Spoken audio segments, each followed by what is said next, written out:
Ok, merci à nouveau pour ces présentations brillantes et je vais demander à nos experts de bien vouloir allumer leur caméra car nous sommes prêts pour la session de questions-réponses.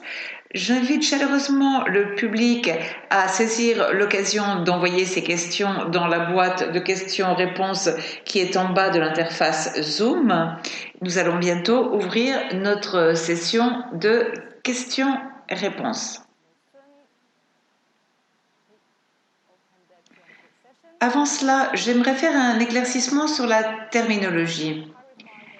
C2G utilise le terme de modification du rayonnement solaire pour être en accord avec le tout dernier rapport du GIEC, mais souvent la MRS est également appelée gestion du rayonnement solaire, géo-ingénierie, ingénierie solaire, entre autres.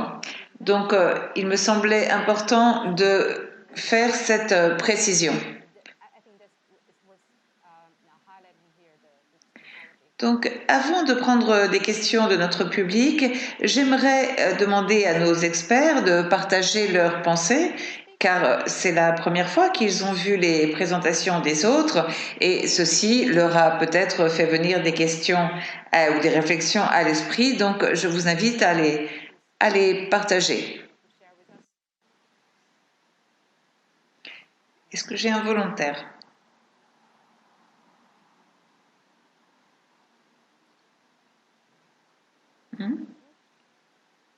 Mathias? Oui, je peux commencer, oui. Je pense que nos trois présentations montrent que la réponse par excellence, si l'on pose une question sur les objectifs de développement durable et la modification du rayonnement solaire, qu'elle soit d'ailleurs désirable ou pas, donc cette réponse par excellence est qu'au jour d'aujourd'hui, cela dépend. À vrai dire, on ne peut pas véritablement répondre. Et je pense que c'est un point de départ pour notre conversation. Nous mettons tous différentes questions sur la table et nous interprétons différemment le corpus de connaissances. Et je crois que ceci montre le besoin de diversité et du travail qu'il faut faire à cet égard. Merci, et c'est vrai. Il y a beaucoup d'incertitudes et d'inconnus que l'on connaît, en quelque sorte.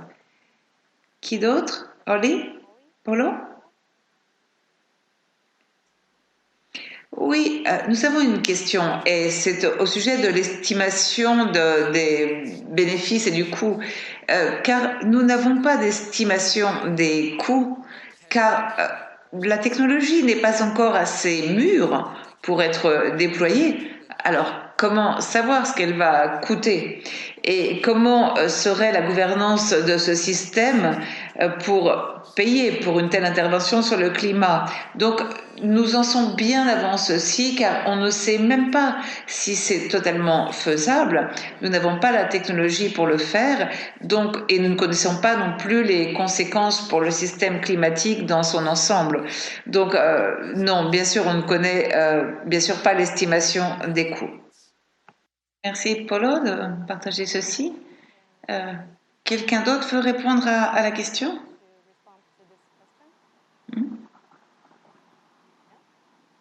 Je suis complètement d'accord avec Paolo.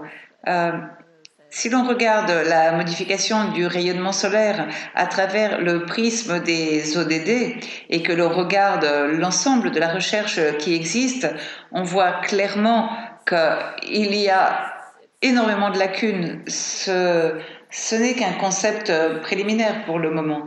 Et donc, on peut se demander si on doit dessiner un agenda de recherche qui vise à combler ces lacunes.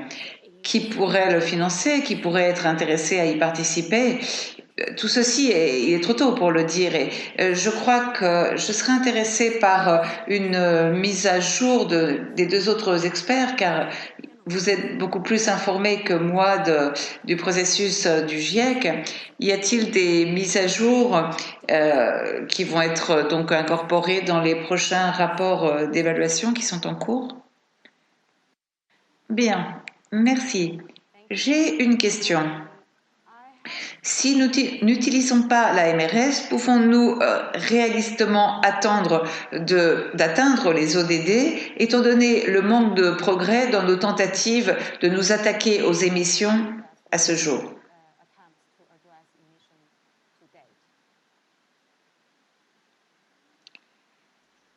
Excellente question, car en gros, avec ou sans le changement climatique, c'est une question fondamentale, c'est-à-dire celle de savoir si l'on va pouvoir atteindre les ODD. Et donc, si l'on concilier la gestion du rayonnement solaire et les objectifs de développement durable est encore plus incertain.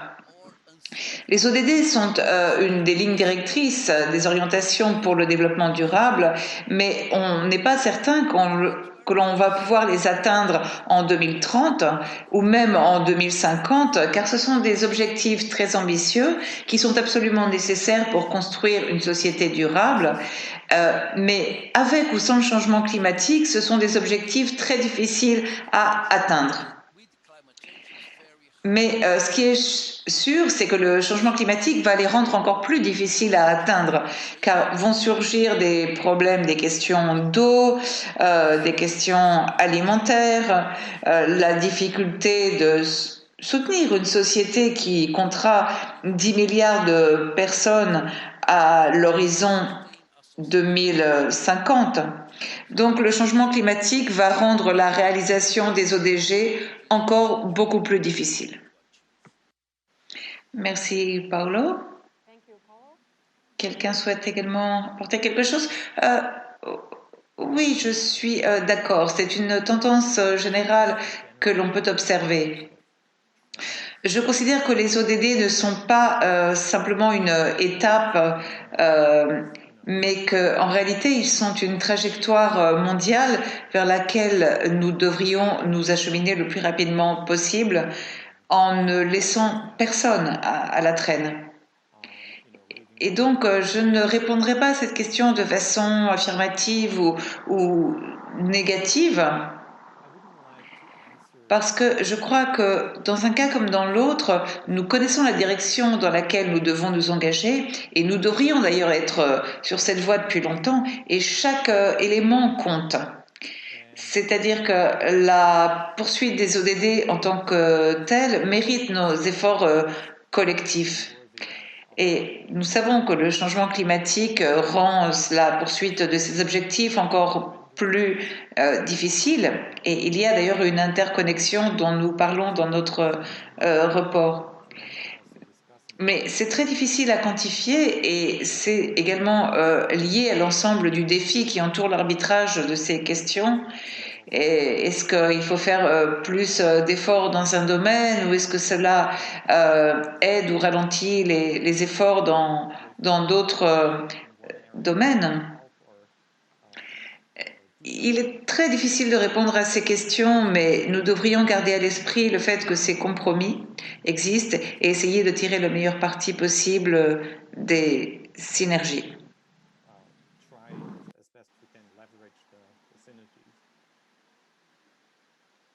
Ok? Pas d'autres commentaires? Passons à une autre question sur l'implication des parties prenantes. Donc, comme vous avez dit dans vos présentations, envisager d'utiliser ou non la MRS va avoir de très grandes conséquences, des plus grandes conséquences dans les pays moins développés qui sont actuellement moins impliqués dans les débats qui entourent la MRS et la recherche connexe. Donc, d'après vous, quels sont les facteurs pour cette situation et comment ces écarts et lacunes d'implication peuvent-ils être comblés? Je crois que ces lacunes qui concernent la modification du rayonnement solaire sont probablement les mêmes que ceux qui entourent le changement climatique et l'implication des politiques climatiques d'une façon générale. Donc tout effort qui va dans ce sens va également aider probablement avec la modification du rayonnement solaire. Donc il ne faudrait peut-être pas traiter ceci de façon séparée des modèles plus larges de toute qualité d'accès au forum où ces questions sont débattues. Je crois que ça fait vraiment partie d'un tout. Merci. C'est plus prononcé dans le cas de la MRS. Et ça vient du fait qu'il y a eu des efforts déployés pour financer la recherche et le conseil politique dans les pays du Sud global au cours, disons, des 20 dernières années, conformément aux négociations des Nations Unies et conformément aux efforts qui ont été déployés pour préparer des mesures domestiques tout au long de la planète. Et comme la MRS en est à ses balbutiements, ceci n'a pas eu lieu à un niveau comparable jusqu'à présent pour la MRS. Et donc, je pense qu'il incombe aux pays industrialisés avancés d'accélérer et de faciliter ce processus, car bon nombre de pays n'ont même pas, même au sein de leurs équipes de négociation aux États-Unis, la capacité de garder un œil sur les différentes parties en mouvement, et parfois ce n'est dans une certaine mesure qu'une question de personnel, et donc ces parties en mouvement leur permettraient de suivre toutes les différentes discussions qui ont lieu dans la sphère politique, et il en va de même pour la recherche qui a besoin de beaucoup plus de soutien pour que les différents pays puissent commencer à délibérer vite sur l'aspect politique des choses.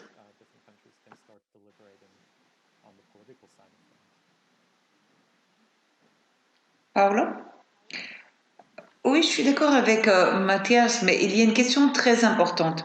Sans l'implication des pays du Sud global et des pays en développement, cela va être absolument terrible en termes de gouvernance et également en termes d'impact, car il est très clair que les pays qui vont souffrir le plus des impacts du changement climatique sont en réalité les pays en développement du Sud global, qui n'ont pas la capacité d'investissement technologique ou de capitaux pour vraiment lutter contre le changement climatique, et il en est de même avec la gestion du rayonnement solaire.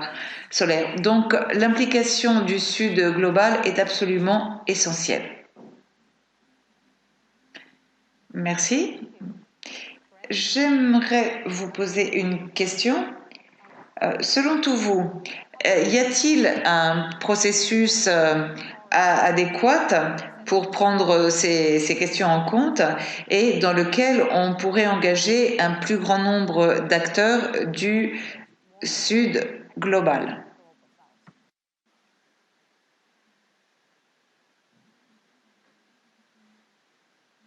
Il est particulièrement difficile d'impliquer les chercheurs du Sud global sur cette question, car ils doivent faire face à des questions beaucoup plus urgentes actuellement, comme par exemple augmenter la productivité alimentaire, affronter les problèmes de disponibilité de l'eau, de développement industriel, de développement high-tech. Donc, en gros, le problème du Sud global est qu'ils doivent répondre à des tas de questions, et donc, parmi lesquelles ne figure pas la gestion du rayonnement solaire. Mais nous savons qu'il est probable que dans 20, 30, 40 ans, nous devions utiliser une forme de technique de géo-ingénierie. Il sera peut-être nécessaire de les utiliser si il y a un réchauffement de la planète de l'ordre de 4 à 5 degrés. Donc l'implication du Sud global va être encore plus importante que la recherche sur la gestion du rayonnement solaire en tant que tel.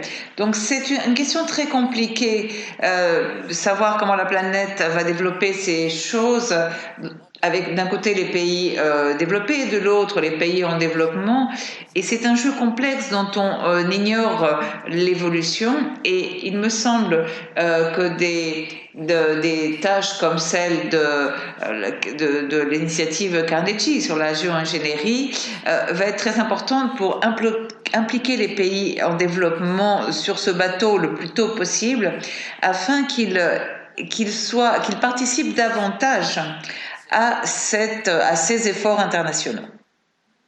Merci, Paolo. Holly?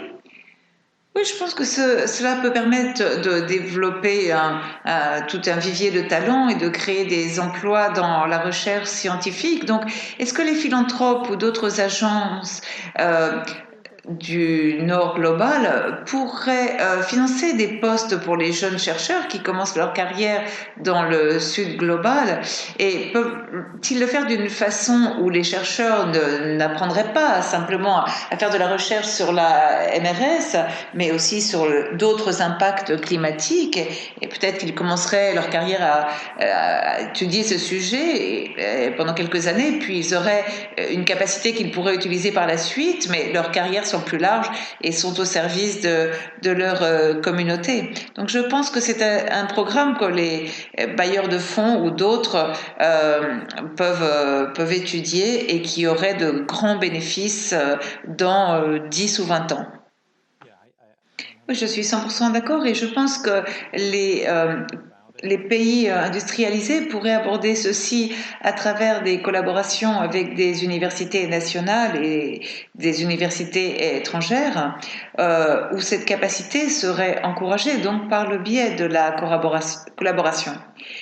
Et cela offre une opportunité d'apprentissage qui va dans les deux sens, car étant donné la gamme très limitée d'experts en MRS pour le moment et qui se trouve surtout dans quelques pays qui sont situés dans le nord global, eh bien, il y a un grand nombre de zones d'ombre. C'est très naturel. Et il n'y a pas assez de diversité géographique dans cette expérience qui aborde la conception de la recherche et de modèles afin de vraiment pouvoir saisir toute la portée mondiale, planétaire de ces possibles conséquences. Donc je pense que cela serait aussi de l'intérêt des pays industrialisés qui pourraient chercher à financer ces collaborations de recherche. Et un autre angle qui permettrait donc de catalyser cela, ce serait de voir si les académies régionales des sciences peuvent être soutenues dans leurs efforts pour développer des évaluations régionales pour différents continents, pour différentes parties de continents, et qui s'attachent particulièrement à examiner les conséquences régionales afin d'identifier des questions ouvertes à cet égard et de veiller à ce que nous, en tant que communauté de chercheurs, ne nous embarquions pas dans une approche qui négligerait complètement des questions absolument essentielles. Oui, Mathias, c'est un point très intéressant. L'Académie des sciences du monde a entrepris un fort mouvement afin d'impliquer les pays en développement, mais en particulier sur l'adaptation au changement climatique et l'atténuation des émissions. Ce sont véritablement les deux priorités, et en particulier l'adaptation. Donc, comment peut-on concilier l'adaptation et la mitigation avec le développement économique pour les pays du Sud global? C'est un très grand défi. Et comme vous le disiez, il faut le faire au niveau régional, car la réalité de l'Afrique, de l'Amérique du Sud et de l'Asie du Sud-Est sont toutes très différentes. Et il faut pour ceci la science, et elle doit être faite d'une façon coordonnée. Et c'est un effort que l'Académie du monde des sciences a déjà entrepris. Merci. Donc, nous approchons de la fin de cette session. Si des membres du public veulent poser une question, c'est l'occasion ou jamais. Autrement, nous allons bientôt terminer.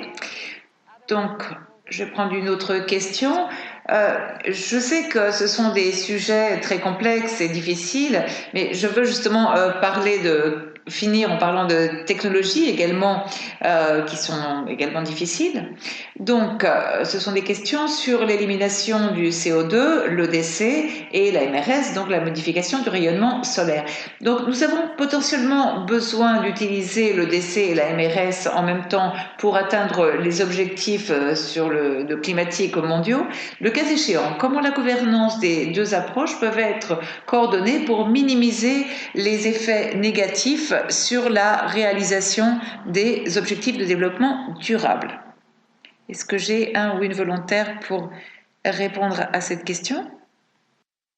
Oui, si on utilise la MRS, évidemment, on va vouloir utiliser le décès et l'atténuation, car c'est la façon de s'attaquer à ce programme de modification du rayonnement solaire. Donc oui, pour moi, c'est assez clair qu'il va falloir, si on utilise l'MRS, on aura également le décès, et c'est la meilleure façon d'aller de l'avant. Pour ce qui est de la coordination, en termes de recherche, il y a des interactions qui pourraient être étudiées sur le plan biophysique et il y a des groupes de recherche qui y réfléchissent. Et en termes politiques, l'un des plus grands défis, c'est de savoir comment entamer une intervention ou un programme de MRS qui va durer des décennies ou des siècles dans le but d'éliminer le carbone et ensuite de continuer à éliminer le carbone. Donc, quels vont être les mécanismes des responsabilités pour cela? Donc, j'espère que nous allons pouvoir avoir ces débats, car on parle là vraiment de choses à très long terme, et je ne sais pas s'il y a des gouvernements ou des processus politiques qui travaillent à des échéances aussi longues, avec des plans multi-décennaux. Ok, merci. J'aimerais apporter un autre élément. Bien entendu, l'élimination du CO2 est absolument essentielle. Mais regardons par exemple quelques rares articles qui proposent le décès à large échelle, comme par exemple un article qui a été récemment publié dans la revue Science et qui propose de planter 1000 milliards d'arbres pour éliminer du CO2 de l'atmosphère. Donc deux choses. Premièrement, la photosynthèse est la seule façon efficace d'éliminer du CO2 de l'atmosphère à l'heure actuelle. C'est faisable sur le plan économique et sur le plan technologique également. Mais où va-t-on planter ces 1000 milliards d'arbres? Surtout dans les régions tropicales, car il faut 5 fois plus de temps à un arbre pour pousser dans une forêt boréale que pour pousser dans une forêt tropicale. Et alors ces pays tropicaux vont se voir confrontés au dilemme d'utiliser leurs terres pour produire de l'alimentation ou pour planter des arbres qui vont éliminer du CO2 qui a été émis par des pays en développement qui l'ont émis dans l'atmosphère, donc en raison de la combustion des combustibles fossiles. Est-ce que c'est correct? Comment faire le compromis entre tous ces différents éléments? Donc, le DC et la SRM posent des questions pour la science qui se profile derrière et aussi en termes de mise en œuvre. Oui, c'est vrai, et je crois que nous avons eu un débat sur ceci dans un autre webinaire dont vous avez peut-être entendu parler. Et oui, ces questions sont très pertinentes à l'époque où nous sommes, surtout parce que l'on voit de plus en plus de pays et d'entreprises même qui annoncent qu'elles vont atteindre un niveau d'émission net zéro d'ici la moitié du siècle. Et la plupart de ces annonces impliquent une grande utilisation de certaines formes d'élimination du CO2. Et donc, ce n'est pas une question de choisir une option ou une autre, mais il s'agit de voir comment nous allons utiliser ces différentes approches et de voir que nous devons accélérer la réduction des émissions bien davantage. Et comme je le disais dans ma présentation, la limitation du CO2 est juste une solution en plus. Et la MRS, que nous la souhaitions, souhaitable ou non en tant que communauté mondiale, va également être un élément en plus et s'ajouter donc à toutes ces options et approches. Merci Mathias. Eh bien, nous allons donc terminer Donc, je remercie à nos participants d'avoir été avec nous, à notre public, et merci donc à nos experts d'avoir été avec nous. Vous pouvez trouver des ressources sur ces questions de MRS et de décès et d'autres sujets sur notre website, et dont une étude à laquelle Mathias contribue. Et voilà. Et donc, nous terminons la session d'aujourd'hui, et je vous remercie à nouveau. Bye bye.